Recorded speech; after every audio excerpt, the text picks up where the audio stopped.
আসসালামু আলাইকুম। আপনারা যারা আমার সাথে কানেক্টেড আছেন, তারা জানেন যে আমার সাইটে গার্ডার ইরেকশনের কাজ স্টার্ট হইছে। আমরা এখানে ২ পাশে ২ টা ক্রলার ক্রেন দিয়ে গার্ডার ইরেকশন করতেছি।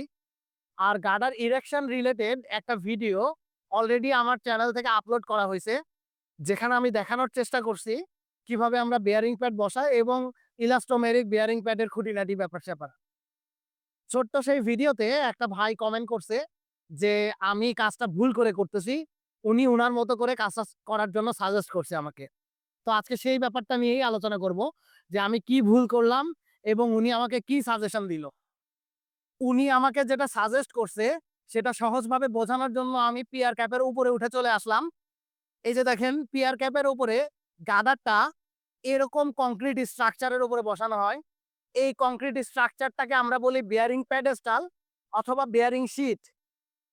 এই বেয়ারিং শীটের উপরে বেয়ারিং প্যাড থাকে। আমি সেই প্যাডের পজিশন নিয়ে কথা বলছিলাম গত ভিডিওতে যে আমরা কিভাবে সেটা বসাই। এই যে দেখেন বেয়ারিং প্যাডেস্টালের উপরে ৪ কোণা একটা মার্কিং করা বক্স। এই বক্সের উপরে এই যে নিচে দেখা যাচ্ছে কিনা দেখেন, এই বেয়ারিং প্যাডেস্টালের উপরেই এই দেখেন দেখা যাচ্ছে বেয়ারিং প্যাড বসানো থাকে। এটা হচ্ছে steel laminated elastomeric bearing pad. তো ওই বড় ভাই আমাকে সাজেস্ট করতেছিল এই যে বেয়ারিং প্যাডটা যে জায়গায় বসবে, এই জায়গাতে ১ ইঞ্চি বা ১.৫ ইঞ্চি গর্ত করতে হবে। যাতে করে ভূমিকম্পের সময়ে বেয়ারিং প্যাডটা স্লিপ না করতে পারে। এর আগে আমি এরকম একটা ব্রিজ দেখছি। আসলে আ আমি ব্রিজের নিচ থেকে দেখলাম যে বেয়ারিং প্যাডটা দেখা যায় না। তো আমি ভাবলাম যে কি ব্যাপার? বেয়ারিং প্যাড ছাড়া ব্রিজ কেমনে হলো? সেই কিউরিসিটি নিয়ে আমি সেই ব্রিজের উপরে উঠছিলাম। ওঠার পরে দেখলাম যে বেয়ারিং প্যাডটা এরকম পুকুরের মতো করে ডাবানো। মানে যেই লোকেশনে বেয়ারিং প্যাডটা বসবে, ওইখানে বেয়ারিং প্যাডেস্টালটা একটু ডাউন করে ঢালাই দেয়া। তো এক্সাম্পল দেখেন এই যে এটা হচ্ছে চাইনিজ একটা project Dhaka Ashulia elevated expressway. এখানেও কিন্তু বেয়ারিং প্যাডটা আমরা যেভাবে বসাইছি সেম ভাবেই বসানো। কোন ধরনের পুকুর বানানো নাই, গর্ত করানো নাই। আপনি যেভাবে কাজ করতেছেন সেভাবে না করা মানেই যে ভুল। আপনাকে ভুল বা যেকোনো জাজমেন্ট এর আগে জিনিসগুলা সম্পর্কে একটু ভালো আইডিয়া থাকা উচিত। আদারওয়াইজ মানুষজন এগুলা নিয়ে কনফিউজড হবে। আমার মনে হয় যেকোনো কিছু কমেন্ট করার আগে একটু ভেবে-চিন্তে কমেন্ট করা উচিত। কারণ আপনারও তো একটা প্রোফাইল আছে। আপনি সেই প্রোফাইল দিয়ে এরকম উল্টাপাল্টা কমেন্ট করতেছেন এবং আমি দেখি যে সেই কমেন্টে অন্য মানুষ এসে লাইকও দিতেছে।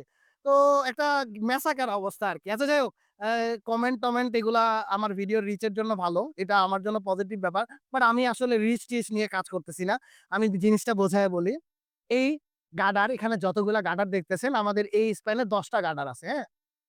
তো এই ১০ টা গার্ডার যখন আমাদের ইরেকশন শেষ হয়ে যাবে এবং এরপর আমরা কি করব? এই যে এখানে ক্রস গার্ডারের রড দেখা যাচ্ছে? এই যে ক্রস গার্ডারের রড বের করা আছে ল্যাপিং দিয়ে এরকম ক্রস গার্ডারের ঢালাই করে দেয়া হবে। ইন্টারমিডিয়েট ২ টা ক্রস গার্ডার আছে এবং এন্ড এর ক্রস গার্ডার আছে। এন্ড এর ক্রস গার্ডার গুলাকে আমরা ডায়াফ্রাম বলি। এই ক্রস গার্ডার গুলো যখন একসাথে ঢালাই হবে এবং এর উপরে যখন ডেক স্ল্যাব কাস্টিং হয়ে যাবে, তখন কিন্তু এর এই ১০ টা গার্ডার একটা ইন্ডিভিজুয়াল স্ট্রাকচার এর মতো কাজ করবে। এবং এই ১০ টা গার্ডারকে লক করার জন্য পিয়ার ক্যাপের উপরে সাইজমিক অ্যারেস্টার থাকে। এই যে দেখেন ১ আর ২ নাম্বার প্যাডেস্টালের পাশে যে রিবারটা উঁচা করে দেখানো, এটা আসলে কাস্টিং করে নেওয়া যাইত। আমরা তাড়াহুড়ার কারণে কাস্টিং করতে পারি নাই। যে গার্ডার ইরেকশনের পরে কাস্টিং করব। এটা হচ্ছে সাইজমিক অ্যারেস্টার বা সাইজমিক বাফারও বলি আমরা। দেখেন যদি ভূমিকম্পের কারণে গার্ডার শিফট করে তখন কিন্তু এই জায়গায় বাধাপ্রাপ্ত হবে। এটা ঢালাই হবে। এটা ঢালাই হয়ে এটার সাথে মিলে যাবে। তখন কিন্তু এই জায়গায় বাধাপ্রাপ্ত হবে এবং এই জায়গায় বাধাপ্রাপ্ত হবে। তো সাইজমিক অ্যারেস্টর যেখানে আছে সেখানে বেয়ারিং প্যাড বসানোর জন্য প্যাডেস্টাল বা বেয়ারিং শিট এভাবে পুকুর বানানোর কোনো দরকার নাই। পুকুর বানাইলে বরঞ্চ অনেক ধরনের প্রবলেমের শিকার হবেন আপনি। আমাদের এই ইলাস্টোমেরিক বেয়ারিং প্যাড গুলা নরমাল বৃষ্টিতে বা নরমাল পানিতে কোনো প্রবলেম হবে না। কিন্তু যখন পুকুর বানায়ে বেয়ারিং প্যাড বসানো হবে, বৃষ্টির সময় কি হবে? এখানে পানি ওয়াটার ক্লগ হয়ে যাবে। এই বেয়ারিং প্যাডের চারপাশে সবসময় পানি ক্লগ হয়ে থাকবে। এই পানি ক্লগ হয়ে থাকলে কিন্তু বেয়ারিং প্যাড তার ডিজাইন লাইফ এর থেকে অনেক কম দিন যাবে। তো আমরা আমাদের স্ট্রাকচারে এমন কোনো কাজ করব না, যে কাজের জন্য আপনার স্ট্রাকচারের ডিউরেবিলিটি কমে যাবে। এখানে আপনার পুকুর বানাইলে যেটা হবে বুঝতেই তো পারতেছেন, পানি ক্লগ হবে আর পানি ক্লগ হয়ে যখন বেয়ারিং প্যাডের পাশে সবসময় পানি বেঁধে থাকবে, তখন সেই বেয়ারিং প্যাডটা তার ডিজাইন লাইফ এর থেকে অনেক কম দিন যাবে। খুব তাড়াতাড়ি পার্মানেন্ট সেট হয়ে যাবে। পার্মানেন্ট সেট জিনিসটা কি? এই ইলাস্টোমেরিক বেয়ারিং প্যাড গুলা হচ্ছে অনেক হাই লোডের কারণে ডিফর্ম হয়। ডিফর্ম মানে হচ্ছে যে শেপের পরিবর্তন ঘটে, আকারের পরিবর্তন ঘটে, বসে যায়। আবার যখন লোড রিলিজ হয় মানে ভেহিকলের লোড যখন রিলিজ হয়ে যায় তখন সে আবার রিবাউন্ড করে আগের জায়গাতে চলে আসে। এই ইলাস্টিক বিহেভিয়ারটা কমে যাবে। ইলাস্টিক বিহেভিয়ার কমে যাওয়া মানে ওই যে পার্মানেন্টলি ডিফরমেশন হয়ে যাবে।